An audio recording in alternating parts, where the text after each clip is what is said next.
You ever feel like something shifted while you weren't looking? Like you blinked and the world rearranged itself, just enough that you can't quite explain what's wrong. Only that it is?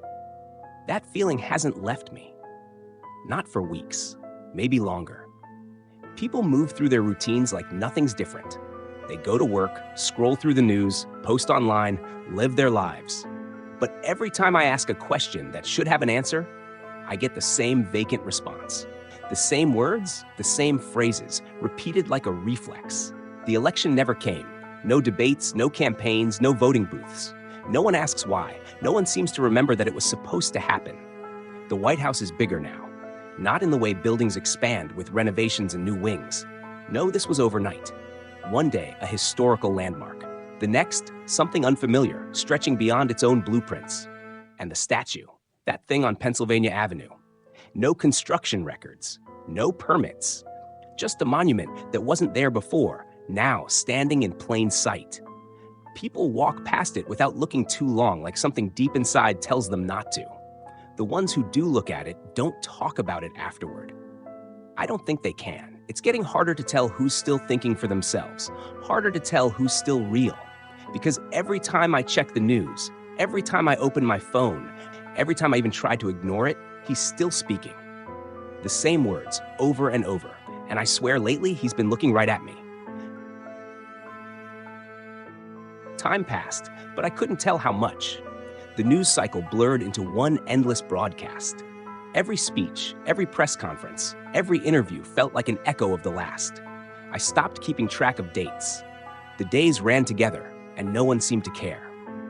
Then, one night, I woke up with a thought so simple, so obvious, that I couldn't believe it had taken me this long to notice.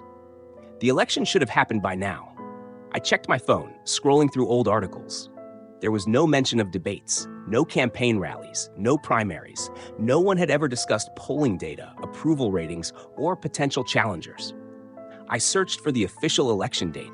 Nothing came up. The last election had been 4 years ago. There should have been another one. But there was nothing. No news, no announcements. No one had ever talked about it. Because, apparently, it had never been scheduled at all. I started asking people, not directly. I had learned my lesson, but in small, careful ways. I brought up politics in conversation, asked coworkers if they had planned to vote, brought up past elections, just to see if anyone would mention the next one. They didn't. Not once. Not in passing, not in frustration, not in casual discussion. It was as if the concept itself had been erased.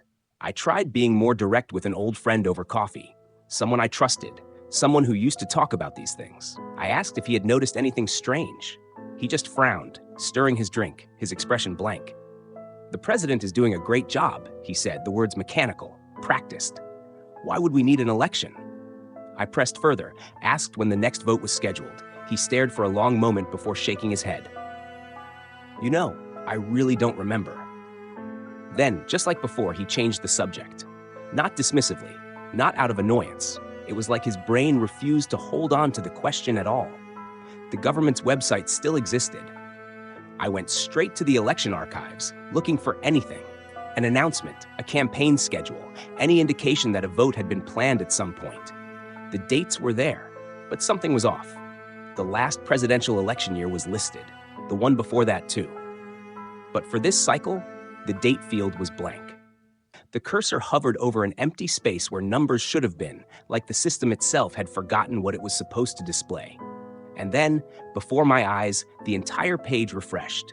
The section on elections disappeared. Not just this year, all of them. The archives were gone. When I refreshed again, a message appeared where the information used to be. No updates at this time. Like there was nothing to update. Like there had never been anything there at all. That night, the White House changed. It had been the same for decades. We all knew what it looked like. Every photograph, every historical image, unchanging, iconic. But when I turned on the TV that morning, something was different. It was bigger.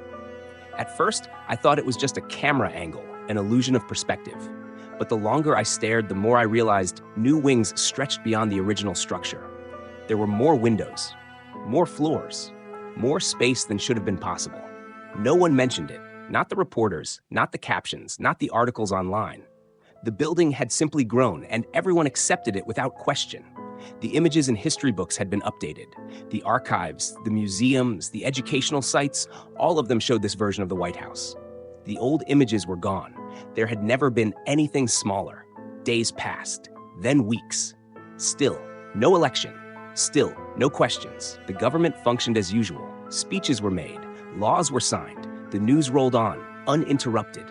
And yet there was never a mention of policy debates, political challengers, or transitions of power.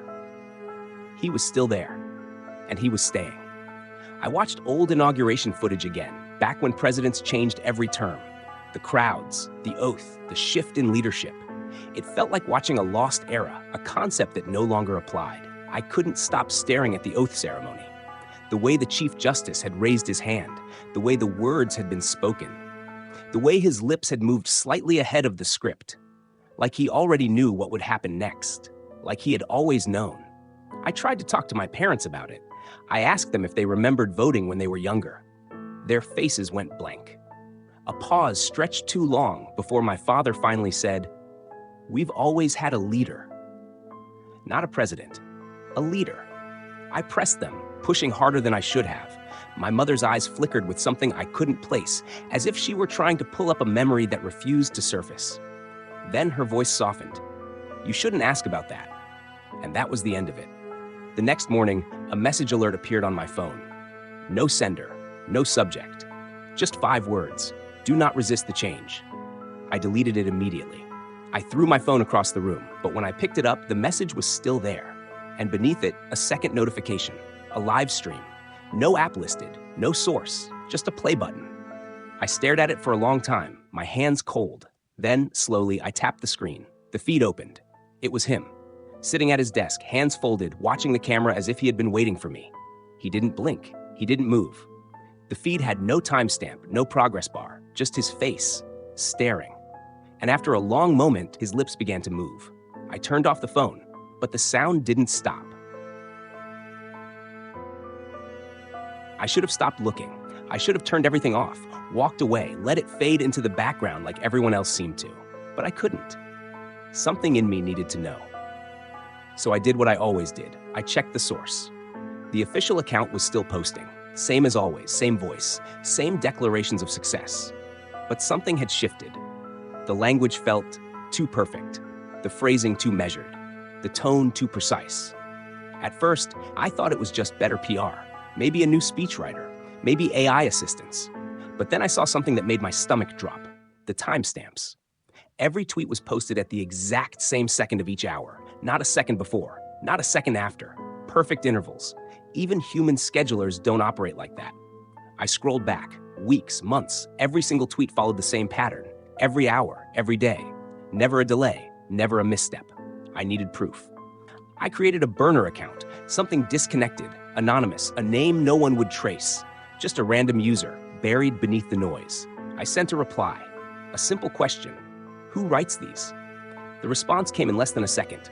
The voice of the people guides all things. It didn't make sense. The wording was too rehearsed, like it had been chosen ahead of time, as if it had been waiting for the question. I tried again. What happened to the election? Again, instant response. Leadership is constant, stability is ensured. I felt my pulse quicken. It wasn't just the phrasing, it was the way it fit into place, as if the answer had been determined before I had even typed the question. I logged out, cleared my history, burned the account, and that should have been it. But then the tweets changed. The next morning, the account started interacting first. Not with major political figures, not with world leaders, with regular people. Users with no verification, no platform, no real following. People who had barely tweeted at all. Each reply was perfectly tailored. The tone mimicked their past posts, their language, their cadence. The responses flowed seamlessly into their existing conversations, as if predicting the dialogue before it happened. But the people it responded to? They stopped posting. Not just on that account, everywhere. Their usernames remained. Their tweets were still visible. But their engagement flatlined. No new activity, no interactions. Like they had frozen in place, mid-thought, like they weren't there anymore. I checked old replies. Most of the users who had interacted with the account in the past hadn't tweeted in weeks, some in months. I searched their names elsewhere.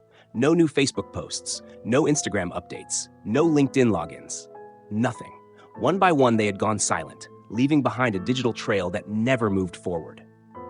I clicked on one profile. The last post was a response to a tweet from 2 months ago. This sounds off. Who actually wrote this? No one had ever responded. Then it happened to someone I knew, a mutual, someone I had interacted with for years. Not a bot, not a troll, a real person. They tweeted something sarcastic about the non-election, something about how time didn't work anymore, how history had turned into a feedback loop with no exit. A response came in seconds. The future is now. The past is secure. A harmless phrase, seemingly benign. But after that, nothing. They never tweeted again. Their last post sat there, frozen, unanswered, a question hanging in empty space. I DM'd them. No response. Their account remained active, their profile untouched. But they were gone. And just like before, no one noticed. I decided to push further. I made another burner account. This time, I baited it. I crafted a long thread full of sarcasm, contradictions, things that would require actual thought to respond to. Then I tagged the account. Waited. Within 5 seconds, a response appeared. Not just a generic reply. A word-for-word extraction of one of my own previous tweets, restructured into an answer. It had used my own language against me, stitched together from phrases I had written months ago. I checked my profile. My original tweet was gone. The tweets kept coming. Faster, more frequent. The responses adapted, growing more complex, more fluid. They started replying before people had even hit send. And the more people engaged, the more they disappeared. Their accounts remained, their pasts preserved. But there were no new words, no updates. As if they had been absorbed into the conversation itself. One night, I noticed something. An account I had been tracking, someone who had vanished weeks ago, was tweeting again, but not in a way that made sense. They were responding to things that hadn't been posted yet, replying to questions that hadn't been asked. Their words fit too perfectly into tweets that would appear minutes, sometimes hours later, like they had already read the future, or like they had become part of the system itself. I stayed up, watching the patterns unfold. It wasn't just 1 or 2 accounts. It was dozens. The responses rippled outward, structuring conversations before they even began. The entire site had become a self-sustaining loop, a closed system where no new thought could enter, only recycled words, endless confirmations, empty agreements. And the worst part? No one seemed to notice. No one questioned the voices that were no longer real. The only ones who did stopped posting altogether. I made my final mistake at 3:47 a.m. I typed a single tweet. Who else remembers how things used to be? Before I could hit send, my screen flickered. The cursor deleted itself. A new message appeared in its place. We remember everything. I hadn't typed that. I hadn't written anything at all. I reached for my phone, only to see the same message typed in my Notes app. Then the screen changed again. A direct message. No username, no sender. It's your turn. I dropped my phone, and from my speakers a voice whispered, "History is being made." I didn't sleep after that message. I didn't even try. I spent the night staring at my phone, waiting for another response that never came. The screen stayed black, the last words hanging in the back of my mind. It's your turn. I deleted everything, wiped my accounts, factory reset my phone, unplugged my router. None of it mattered. The tweets were still there.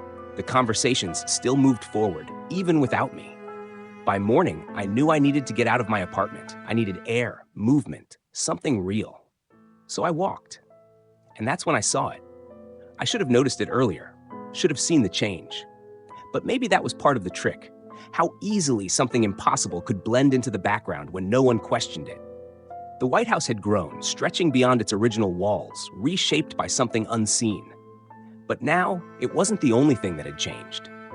There was a statue, a towering, monolithic figure at the center of Pennsylvania Avenue. I stopped in my tracks. The street was busy, people moving past me without a glance. No one was looking at it. No one even seemed aware of its presence. But I saw it, and it saw me. The figure stood at least 50 feet tall, carved in pristine white marble, a perfect ageless likeness. The suit was crisp, the stance powerful, hands folded neatly over its chest, head tilted slightly downward, as if studying those beneath it. Something about the proportions were wrong, not distorted, not grotesque, but too perfect, as though the sculptor had captured an image that shouldn't exist yet. I took out my phone, fingers unsteady, and snapped a picture. The preview loaded. The statue wasn't there. The image showed Pennsylvania Avenue, the White House, the passing crowds, but the massive structure at the center was missing. I blinked hard, looked up again. It was still there, clear as day, casting a shadow over the pavement. I took another photo, another blank space. No statue, no trace of anything having been there at all. I stopped someone walking past, asked if they knew when it had been built. They gave me a strange look, like I had just spoken in a language they didn't recognize.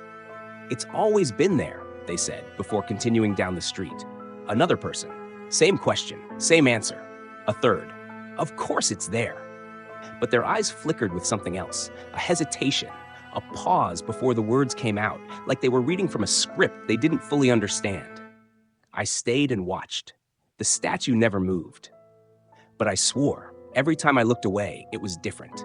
The tilt of the head, the positioning of the hands, the way the carved expression shifted just enough to feel new. And the longer I stared, the more I realized the eyes weren't carved at all. They were deep, hollow spaces in the stone, dark enough that I couldn't see the bottom. I took a step closer, instinct overriding every warning screaming in my brain. The crowd around me blurred. The city felt thinner, the air stretched too tight, as if something unseen was pressing down on the world. I leaned in, staring into the void of the statue's eyes, and something stared back. I don't remember leaving. I don't remember walking home. The next thing I knew, I was in my apartment, the door locked, the blinds drawn. My shoes were damp, my hands trembling. I checked my phone. The picture was still there. Empty street, no statue. But now, there was something else. A notification. No sender, no subject, just a single attachment. A video. I played it. The screen was dark at first, grainy with static. Then slowly an image faded in. Not live footage, not something pulled from the news. It was me, standing in front of the statue, staring into its empty gaze. My body frozen in place, my face turned upward, my lips slightly parted like I was whispering something. The video had no sound, but I could feel it. Something was speaking. Something inside me. I tried to turn off my phone. It wouldn't shut down. The video kept playing, looping, my unmoving figure staring back at me over and over again. I dropped it, stumbled back, hands shaking. Then, through my window, I heard a single noise. Stone shifting. I looked outside. The statue was closer. It should have been miles away, still standing in the center of the city. But now, I could see it. At the end of my street. Facing my apartment. I slammed the blinds shut, tried to slow my breathing. The video still looped over and over, frozen on my image, locked in place. I grabbed my laptop, searching frantically for answers. Nothing. No articles, no records, no proof it had ever been built. Then, my screen flickered, and a new message appeared in my inbox. No subject, no sender, just one line of text. Turn around. I didn't move, but I could feel it. Something behind me, something that hadn't been there before. The air felt wrong, pressure building in my ears, my heartbeat slow and heavy. I squeezed my eyes shut, the message refreshed. Turn around, look. I don't know how long I stayed there. Minutes, hours. Eventually, the air shifted, the weight in the room easing just enough for me to move. My phone screen flickered. The video was gone. The message had disappeared. I looked outside again. The street was empty. The statue was gone. The next morning, I checked the news. No mention of anything. No coverage. No stories. But there was a new tweet from his account. "We are watching. We are everywhere." And below it, a photo. Not of him, not of the White House, but of the street in front of my apartment. The timestamp was from last night. Tonight's story couldn't have happened without the help of the lovely supporters on screen. Your generosity keeps these stories alive, and I can't thank you enough. If you enjoyed this tale and want to hear more, be sure to like, subscribe, and hit the bell so you never miss a new upload. And if you want to support the channel and get access to exclusive content, behind-the-scenes updates, and even early story releases, consider joining my Patreon. Every bit helps keep the lights on and the stories coming. Until next time, stay safe, stay curious, and stay out of the woods.